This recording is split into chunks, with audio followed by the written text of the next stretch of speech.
மு.க. ஸ்டாலின் தொடங்கிய அப்பா செயலி மர்மம். வசூல் வேட்டையை தொடங்கிய திமுக. பின்னணியில் நடக்கும் சீக்ரெட் இதுதான். மொத்தத்தையும் உடைத்து போட்ட அண்ணாமலை. வணக்கம் நண்பர்களே. தமிழக முதலமைச்சர் ஸ்டாலின் என்னை முதலமைச்சர் மு.க. ஸ்டாலின் என்று சொல்லாதீர்கள், அப்பா என்று சொல்லுங்கள் என்று தொடர்ந்து அறிக்கைகள் வெளியிட்டு தமிழ்நாட்டு மக்களை கெஞ்சி கேட்டுக்கொண்டு வருகிறார். அதோடு தனது திமுக கட்சியினரிடமும் இனிமேல் நீங்கள் ஏறும் மேடைகளில் முதலமைச்சர் மு.க. ஸ்டாலின் என்று சொல்வதை தவிர்த்துவிட்டு முதலமைச்சர் அப்பா, நம்முடைய அப்பா முதலமைச்சர் என்று சொல்லுங்கள்.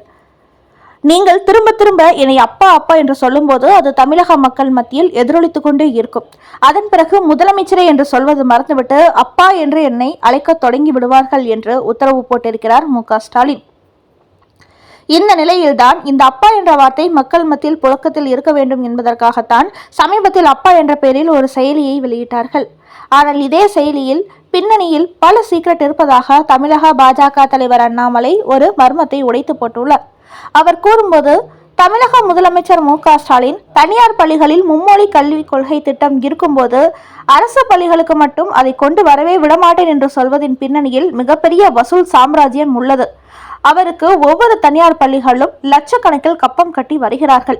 அதாவது தமிழக அரசுக்கு கப்பம் கட்டும் தனியார் பள்ளிகளிலிருந்து பணத்தை வசூலிக்க வேண்டும் என்பதற்காகத்தான் இந்த அப்பா ஆப்பே தொடங்கப்பட்டுள்ளது என்று கூறியிருக்கும் அண்ணாமலை, திமுகவை பொறுத்தவரை ஒரு விஷயத்தை தீவிரமாக கையில் எடுக்கிறார்கள் என்றால் அதன் பின்னணியில் ஏதோ ஒரு சீக்ரெட் பிளான் போட்டிருப்பார்கள்.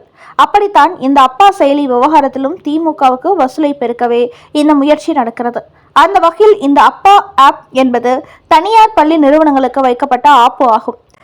இதில் பணம் செலுத்தாத தனியார் பள்ளிகளுக்கு திமுக திரைமறைவில் செக் வைப்பார்கள். அதோடு இந்த ஆப் தொடங்கப்பட்டதிலிருந்து அனைத்து தனியார் பள்ளிகளுக்கும் நாங்கள் செலுத்த வேண்டிய தொகையை இதன் மூலம் முதலமைச்சரின் அப்பா செயலிக்கு செலுத்திக் கொண்டே இருக்க வேண்டும் என்றும் ரகசிய சுற்றறிக்கை பறந்துள்ளது என்று கூறியுள்ள அண்ணாமலை, திமுகவின் துணை முதலமைச்சர் உதயநிதி ஸ்டாலின் ரொம்பவே வீராவேசமாக பேசிக் கொண்டிருக்கிறார். அண்ணாமலை என்றால் யார் என்றே எனக்கு தெரியாது என்கிறார். அவருடைய பெயரையெல்லாம் நான் சொல்ல விரும்பவில்லை என்கிறார். அந்த அளவுக்கு அவர் ஒரு தலை சிறந்த தலைவராம். எங்களுக்கெல்லாம் அரசியலே தெரியாதாம். இவர் கருணாநிதி மு.க. ஸ்டாலினின் வழியில் வந்த மிகப்பெரிய அரசியல் மேதையாம். அதோடு திமுகவில் உள்ள அனைத்து பெரும்புள்ளிகளும் உதயநிதிக்கு மட்டுமின்றி இன்பநிதிக்கும் சேர்த்து கூஜா தூக்குகிறார்கள். அதனால்தான் இவர்கள் தங்களை தாங்களே மிகப்பெரிய தலைவராக நினைத்துக் கொள்கிறார்கள். ஆனால் தமிழ்நாட்டு மக்கள் இவர்களை 5 பைசா அளவுக்கு கூட மதிக்கவில்லை என்பதை அறிவார்களா?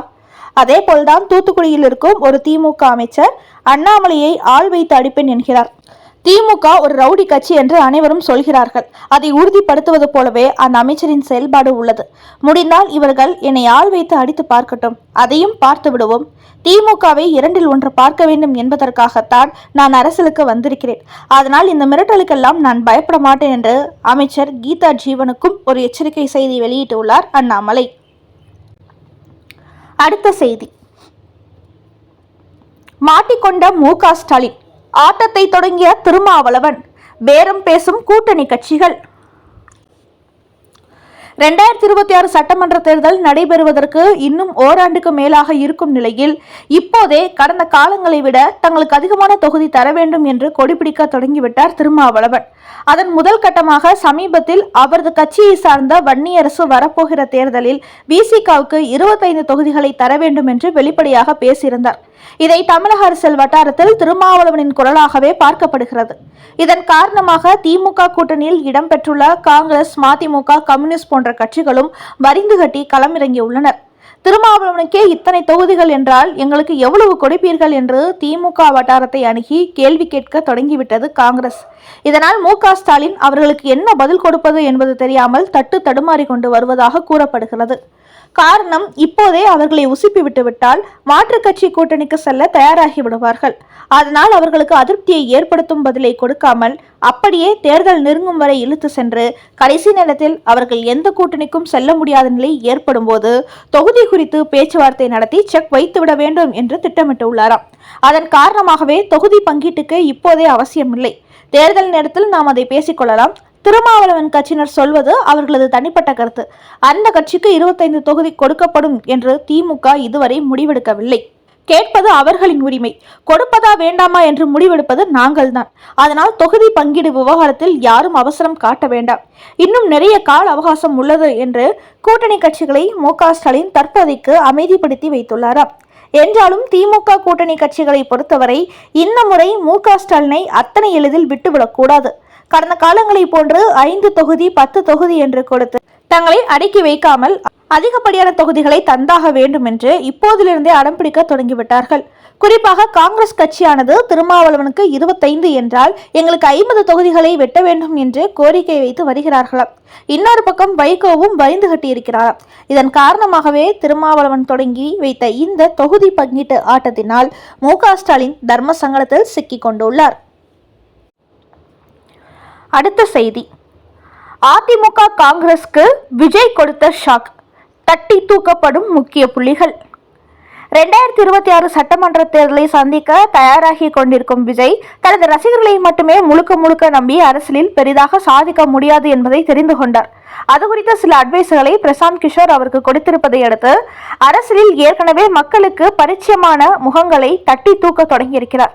அதன் காரணமாகவே இப்போது மாற்றுக் கட்சிகளில் அதிருப்தியில் இருக்கும் தலைவர்களை தமிழக வெற்றி கழகத்தில் இணைக்கும் முயற்சியில் ஈடுபட்டு உள்ளார் விஜய். இதற்காக 5 பேர் அடங்கிய ஒரு குழுவினை நியமித்து அந்த நபர்களுடன் பேச்சுவார்த்தை நடத்த உத்தரவு போட்டுள்ளார். அந்த வகையில் விடுதலை சிறுத்தை கட்சியிலிருந்து ஆதவ் அர்ஜுனா, அதிமுகவில் இருந்த நிர்மல்குமார், ராஜ்மோகன் உள்ளிட்ட பலரை தனது கட்சியில் இணைத்திருக்கும் விஜய் அடுத்தபடியாக ஓபிஎஸ்ஸின் தீவிர ஆதரவாளராக இருக்கும் மருது அழகராஜ் மற்றும் நாம் தமிழர் கட்சியின் காளியம்மாள் ஆகியோரிடத்திலும் தற்போது பேச்சுவார்த்தையில் ஈடுபட்டிருக்கிறார். இந்நிலையில் தற்போது விஜய் நியமித்திருக்கும் ரகசிய டீம் காங்கிரஸ், விடுதலை சிறுத்தைகள், அதிமுகவில் அதிருப்தி மனநிலையில் இருந்து வரும் தலைவர்களை சந்தித்து தங்கள் கட்சியில் முக்கிய பொறுப்பு தருவதாக பேச்சுவார்த்தை நடத்தி வருகிறார்கள். அந்த வகையில் அதிமுகவில் முன்னாள் அமைச்சராக இருந்தவர்கள், காங்கிரசின் செல்வ பெருந்தகைக்கு எதிராக இருக்கும் நபர்கள் என பல மக்களுக்கு தெரிந்த முகங்களை சந்தித்து தமிழக வெற்றி கழகத்திற்கு வந்தால் முக்கியமான பொறுப்புகள் தரப்படும் என்று பேச்சுவார்த்தையில் ஈடுபட்டு வருகிறார்கள். இந்த நேரத்தில் 2026 சட்டமன்ற தேர்தலில் விஜயின் தமிழக வெற்றி கழகம் அதிமுகவுடன் கூட்டணி வைக்காமல் தனித்துதான் போட்டியிடுவார்கள் என்று பிரசாந்த் கிஷோர் அளித்துள்ள பேட்டி விஜய் கட்சிக்குள் கடும் பரபரப்பை ஏற்படுத்திவிட்டுள்ளது. இதையடுத்து அவர்கள் வெளியிட்டுள்ள அறிக்கையில் எந்த கட்சியுடனும் கூட்டணி இல்லை, தனித்து போட்டி என்று பிரசாந்த் கிஷோர் சொன்னது அவரது சொந்த கருத்து. எங்களை பொறுத்தவரை தமிழக வெற்றி கழக தலைமையில் ஒரு கூட்டணி வைத்துதான் தேர்தலை சந்திக்க போகிறோம்.